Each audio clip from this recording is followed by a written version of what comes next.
that's amazing.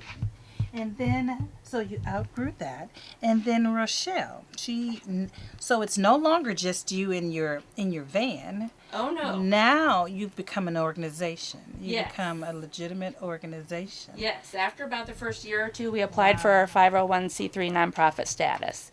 And by then, the word was getting out. People were wanting to donate food, people were wanting to donate money.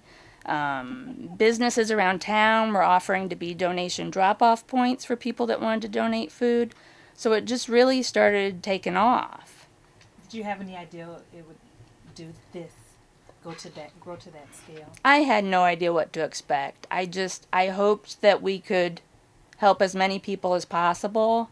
I hoped that the community would support us, Yes.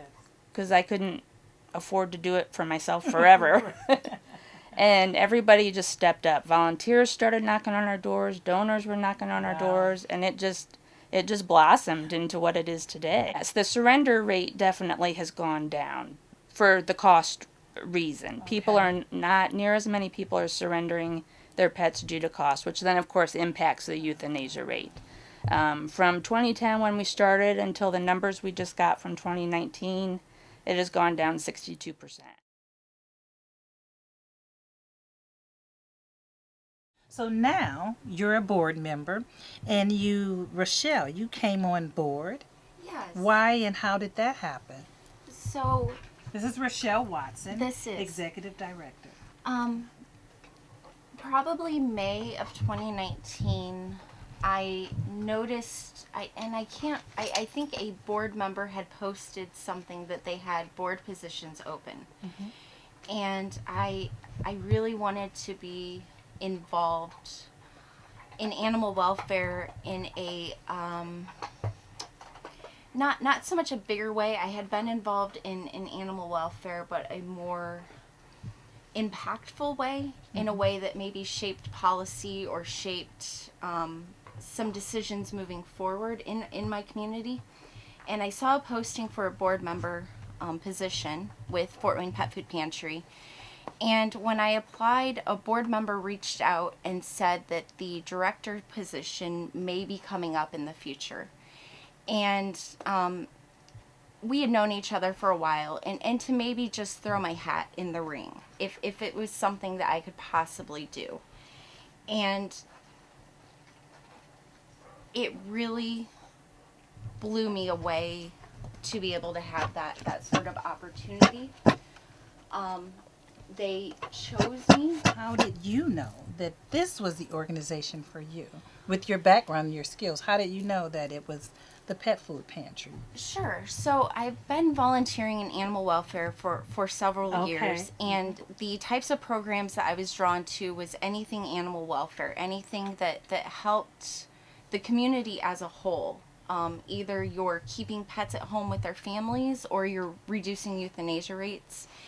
And this, again, was kind of the perfect thing that just was presented right in front of me. Okay. And I just felt drawn to it. So the Pet Food Pantry, they provide pet food at no cost to pet owners who are struggling financially and cannot afford to keep their pets. Listen to this. In 2019, they distributed 74,918 pounds of pet food to help pets and their owners in the community. That's amazing. How far is you guys' outreach? In terms of, and I'm sure Pam has seen this too, we frequently get people who are currently living in Ohio or have recently relocated from Ohio. There are not a lot of pet food pantries in Indiana, and it is growing, but we are seeing people from the Auburn area. Oh, wow. Areas south of Fort Wayne, lots of folks from Huntington. It's really incredible, and most of it, honestly, is word of mouth. And it's just amazing. So your communities are widespread. Yes. Yes. Well, for me, It really opened my eyes because I went into this with a lot of preconceived ideas about animal shelters and what went on there and why things went on. And I've learned a lot. I've met a lot of animal welfare people doing this and just a lot of volunteers, and I've learned what goes into those numbers and that you really can't judge an organization on their statistics alone. You need to understand what they're dealing with and what their obstacles are. And the other thing that I've learned about is the people that we serve and their pets. Obviously, I knew they had struggles. That's why we chose to do this. But the things that they deal with day after day, it's just amazing. I think, we've all had days or maybe a week or from one paycheck to the next where we've come up a little short. A lot of our clients deal with that day after day, week after week, year after year. And I know the stress I feel when I come up short just for a single month. I can't imagine the stress that these people feel for months or for years. Well, you know what? That leads right into this next point. Because then a lot of people would say, then if you've got that kind of stress with a pet, then why have it? We hear that a lot. Do you hear that a lot? A lot. Let me share this. So, and this is from your website. By providing pet food to those in need, we are able to do, they have 4 different things. The first 2 is to reduce the number of animals that are taken into shelter and to reduce the number of animals that are euthanized due to overcrowded shelters. Would you speak to that? I just think that we have had a lot of clients make comments to the effect that if it wasn't for us, they wouldn't be able to keep their pets. Oh, wow. And so we know that what we're doing is valuable and helpful and meaningful. And for the comment that we hear a lot about people saying, well, why do they have a pet if they can't afford to take care of it? Which is a valid question, and I would ask that question myself, but then I started to hear these people's stories. And they've had their pets, pets can live a long time, and they've had some of their animals maybe 5 or 7 or 10 years, and 5 or 7 or 10 years ago, this person was employed, they had a good job, life was good, everything was a-okay. Now they're unemployed, or they're on disability, or they're retired, or they're battling a medical condition that has impacted their income, but they still have that pet.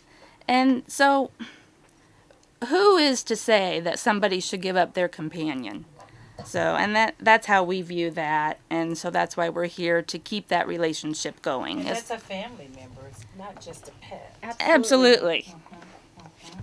And so the second 2 points are from the website, by providing pet food to those in need, we're able to do these 2 things: to preserve the loving relationship that pet owners have with their pets and to relieve people of the emotional stress for not being able to provide for their pets. When you take on the responsibility of having a pet, it doesn't matter what you have going on in your personal life. Your focus at the end of the day is, this is a living being, and I need to provide for it. And if we assist our clients to be able to provide for their own pets, that means that they can take home a little bit of pride and self-esteem in being able to do that. So we're not adding to another governmental assistance program that kind of pushes you down or beats you down a little bit. We are lifting people up, and we are really providing a sense of security, not that it's a total fix and not that it's just a Band-Aid, but giving people the tools to feel better about their own situation. Many people that their pets are their only connection to the world. Absolutely. I volunteer for a few organizations, and I work with some people that are shut-ins, and the social welfare programs specifically for pets, not even human social welfare programs, but the ones for pets, are giving them their only kind of insight into the outside world. And thankfully, we do have these progressive programs like the Pet Food Pantry and Animal Care and Control doing more help in the community. The SPCA is reaching out and doing a lot of work in the community. And thankfully, we've shifted our mindset as a community to be more inclusive. That that you matter, your pet matters. We're welcoming. And I think when the world kind of beats you down, it's nice to see a smiling face and an outreached hand.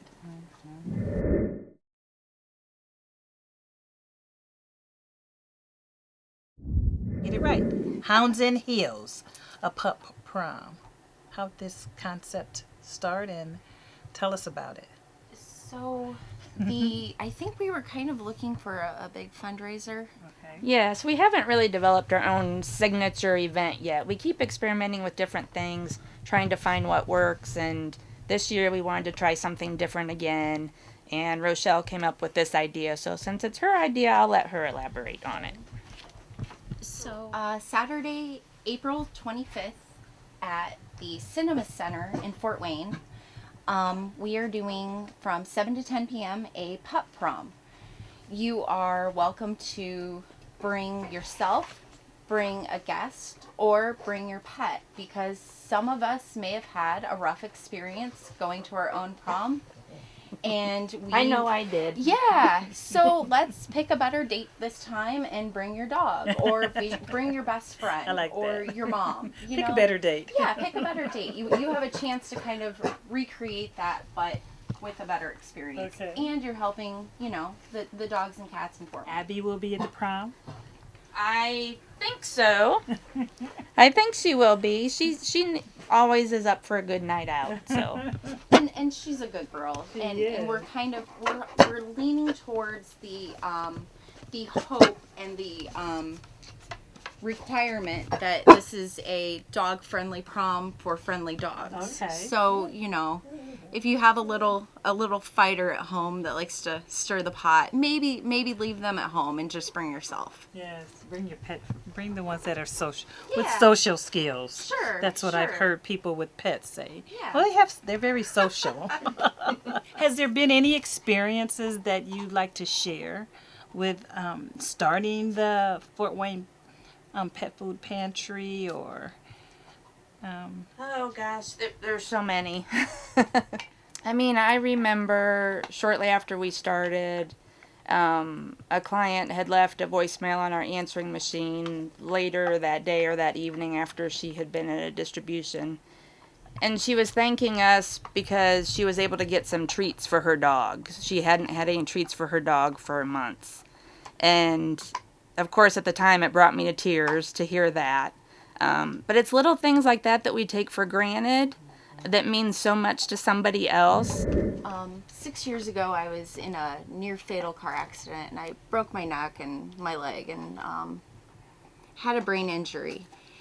And it was getting involved in my community through specifically animal welfare, because I was out of commission for about a year, and I had a couple cats at home that were my everything. They were glued to my side. They were protective. When I would have to talk on the phone or sign paperwork, the anxiety and just the fact that my brain wouldn't allow me to understand what was in front of me. My pets were everything, and they kept me grounded and safe. So translating that into the work, into the community that Fort Wayne Pet Food Pantry does, the stress relief and the love and the compassion and the just companionship that pets provide, none of us are in a position to say that should go away from a particular person. Hounds and Heels, a pup prom. There will be a silent auction. There'll be hors d'oeuvres. There'll be the photo booth, cash bar, crowning the pup queen and king, Okay, so there's lots of activities going on. I'm sure there'll be music played and Absolutely. dancing with your Yeah. pets or dancing with each other. And so that sounds really cool. What is the contact information? Sure. We have an event page up on Facebook. That's FortWaynePetFoodPantry.com. And it's under our event section, Hounds and Heels.